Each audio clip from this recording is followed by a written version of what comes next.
ಇವತ್ತೇನು ಈ ವೈದ್ಯಕೀಯ ನಿರ್ಲಕ್ಷ್ಯದ ಬಗ್ಗೆ ನಮಗೇನು ಎಂ ನಾಯಕರ ನೇತೃತ್ವದಲ್ಲಿ ನಮಗೆ ಒಂದು ಮನವಿ ಪತ್ರ ಕೊಡಲಿಕ್ಕೆ ಬಂದಿದ್ದಾರೆ.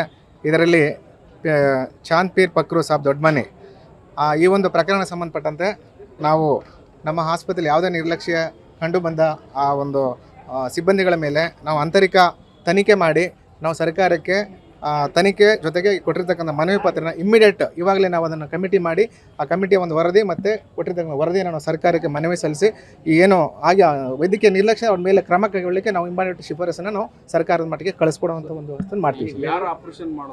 ಅದೇ ನಾವು ನೋಡ್ಬೇಕು ಸರ್, ಈಗ ಯಾರು ಇದ್ದಾರೆ ಟೀಮಲ್ಲಿ ಯಾರಿದ್ದಾರೆ ಇಲ್ಲ ಸಿಗ್ನೇಚರ್ ನೋಡಿದ ತಕ್ಷಣ ಗೊತ್ತಾಗೋದಿಲ್ಲ.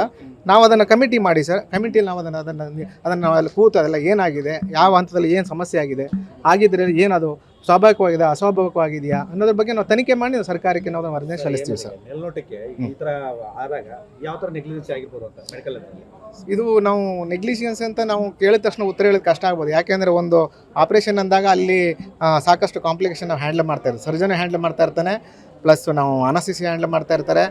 ಸರ್ಜರಿ ಆಗುವಾಗ ಕಾಂಪ್ಲಿಕೇಶನ್ಸ್ ತುಂಬ ಹ್ಯಾಂಡಲ್ ಮಾಡಿ ನಾವು ಅದನ್ನು ರಿಕವರಿ ಮಾಡ್ತಾ ಇರ್ತೀವಿ. ಎಲ್ಲೋ ಲಕ್ಷದಲ್ಲಿ ಒಂದೆರಡು ಪ್ರಕರಣಗಳು ನಾವು ಕಾಂಪ್ಲಿಕೇಶನ್ ಹ್ಯಾಂಡಲ್ ಮಾಡೋಕ್ಕಾಗದೆ ಅದು ಕೈ ಮೀರಿ ಹೋಗುವಂಥ ಸಮಸ್ಯೆಗಳಿರ್ತವೆ. ಅದನ್ನು ನಮ್ಮ ಶ್ರಮ ಅಂತೂ ನಾವು ನಿರಂತರ ಮಾಡಿ ಆ ಒಂದು ಕೇಸ್ನ ಉಳಿಸ್ಲಿಕ್ಕೆ ಪ್ರಯತ್ನ ಪಟ್ಟಿರ್ತೀವಿ. ಬಟ್ ಇದರಲ್ಲಿ ಏನಾದ್ರು ನಮ್ಮ ಕೈ ಮೀರಿ ಆಗಿದ್ದಲ್ಲಿ ಅಥವಾ ವೈದ್ಯಕೀಯ ನಿರ್ಲಕ್ಷ್ಯ ಆಗಿದ್ದಲ್ಲಿ ನಾವು ಅದನ್ನು ತನಿಖೆ ಮಾಡಿ ಸರ್ಕಾರಿ ನಾವು ಅದನ್ನು ವರದಿಯನ್ನು ಸಲ್ಲಿಸ್ತೀವಿ ಸರ್. ತುರ್ತಾಗಿ ಮಾಡಿದ ಕೆಲಸ. ಅದನ್ನು ನನ್ನ ಹೆಸರು ಡಾಕ್ಟರ್ ಪುಟ್ಟರಾಜ್ ಅಂತೇಳಿ ಸರ್. ಇವತ್ತೇನು ಈ ವೈದ್ಯಕೀಯ ನಿರ್ಲಕ್ಷ್ಯದ ಬಗ್ಗೆ ನಮಗೇನು ಎಂ ನಾಯಕರ ನೇತೃತ್ವದಲ್ಲಿ ನಮಗೆ ಒಂದು ಮನವಿ ಪತ್ರ ಕೊಡಲಿಕ್ಕೆ ಬಂದಿದ್ದಾರೆ.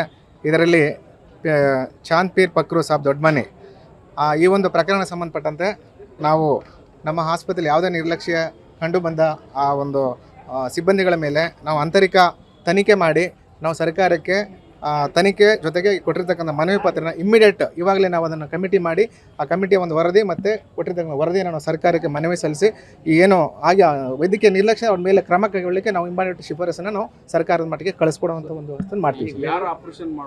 ಅದೇ ನಾವು ನೋಡ್ಬೇಕು ಸರ್, ಈಗ ಯಾರು ಇದ್ದಾರೆ ಟೀಮಲ್ಲಿ ಯಾರಿದ್ದಾರೆ ಇಲ್ಲ ಸಿಗ್ನೇಚರ್ ನೋಡಿದ ತಕ್ಷಣ ಗೊತ್ತಾಗೋದಿಲ್ಲ.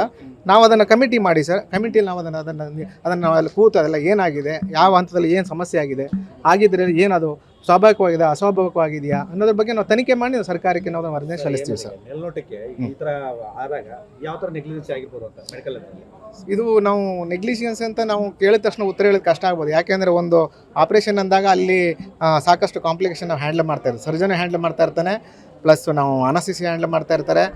ಸರ್ಜರಿ ಆಗುವಾಗ ಕಾಂಪ್ಲಿಕೇಶನ್ಸ್ ತುಂಬ ಹ್ಯಾಂಡಲ್ ಮಾಡಿ ನಾವು ಅದನ್ನು ರಿಕವರಿ ಮಾಡ್ತಾ ಇರ್ತೀವಿ.